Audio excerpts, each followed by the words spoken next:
राज्य पुलिस में पैसे लेकर नौकरी दिलाने के नाम पर फर्जी भर्ती प्रक्रिया चलाने और प्रश्न पत्र बांटने के आरोप में पुलिस ने बड़ी कार्रवाई की है। पुलिस की छापेमारी में 7 लोगों को गिरफ्तार किया गया है। घटना का विवरण बुदबुद थाना क्षेत्र के देवशाला ग्राम पंचायत के कलमडांगा गांव में यह फर्जीवाड़ा चल रहा था। आरोप है कि कुछ लोग राज्य पुलिस में नौकरी दिलाने का झांसा देकर सैकड़ों बेरोजगार युवाओं से लाखों रुपए ऐंठ रहे थे। गुप्त सूचना मिलने पर बर्धमान से पुलिस की एक टीम ने गांव में छापा मारा। बताया जा रहा है कि शनिवार को कलमडांगा गांव के जंगल में कथित तौर पर परीक्षा के प्रश्न पत्र बांटे जा रहे थे। गिरफ्तारी और जब्ती पुलिस को देखते ही नौकरी के उम्मीदवार भाग गए, लेकिन पुलिस ने मौके से उन 7 लोगों को गिरफ्तार कर लिया जो प्रश्न पत्र वितरित करने के काम में शामिल थे। गिरफ्तार किए गए 7 आरोपियों को वर्धमान थाने ले जाया गया। पुलिस ने कार्रवाई के दौरान कुछ कारें, एक पानी का टैंकर और एक टेंट भी जब्त किया है। यह कार्रवाई बुदबुद थाने की पुलिस ने की है। राजनीतिक प्रक्रिया। इस घटना से इलाके में हड़कंप मच गया है। बीजेपी ने इस घटना की निंदा की है और तत्काल पुलिस परीक्षा रद्द करने की मांग उठाई है। पुलिस मामले की गहन जांच कर रही है और इस फर्जीवाड़े के पीछे की पूरी नेटवर्क का पता लगाने की कोशिश कर रही है। পশ্চিমবঙ্গে নিয়োগ মানেই তো সবটাই ভুয়ো। পশ্চিমবঙ্গে কোনো পরীক্ষায় সঠিক মূল্যায়ন হয় না।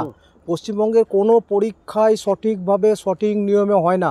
গতকাল দেবশালা গ্রামে কলমডাঙ্গা গ্রামের পাশে জঙ্গলের মধ্যে একটা ট্রেন্ড করে শাসক দলের পরোক্ষ মদতে শাসক দলের কর্তাব্যক্তিরা এই পরীক্ষা আজকে যে পশ্চিমবঙ্গ পুলিশের পরীক্ষা রয়েছে সেই পরীক্ষার প্রশ্নপত্র বিলি করা হয়েছে এবং 12 লক্ষ টাকা পড়ে মাথা পিছু নিয়ে তাদেরকে নিয়োগপত্র দেওয়ার জন্য ভুয়ো মক ইন্টারভিউ করা হয়েছে। আমরা চাই আজকে যে পশ্চিমবঙ্গ পুলিশের পরীক্ষা রয়েছে সেই পরীক্ষা সম্পূর্ণভাবে বাতিল করতে হবে, কারণ যাই পরীক্ষার প্রশ্নপত্র আগাম বেরিয়ে যায়, যে পরীক্ষায় আগাম মক টেস্ট করে লোক নিয়োগ করা হয় সেই পরীক্ষার কোনো যৌক্তিকতা নাই, সেই পরীক্ষা সম্পূর্ণ অবৈধ এবং এই অবৈধ পরীক্ষা করেছে শাসক দলের নেতৃত্বরা।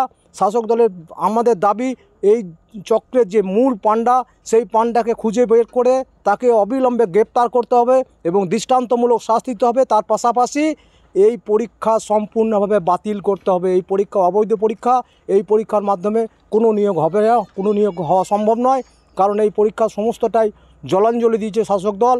তাই শাসক দলের কাছে আমরা কোনো আবেদন করব না, আমরা আবেদন করব জনগণের কাছে যে 2026-এ যে নির্বাচন আসছে সেই নির্বাচনে এই জোর চিটিংবাজ, তোলাবাজ, কাটমানিখোর সরকারকে পশ্চিমবঙ্গের মাটি থেকে বিদায় দেওয়া হোক। কিষাণ কর্মকার, বিজেপি জেলা বিজেপি नेतृत्व।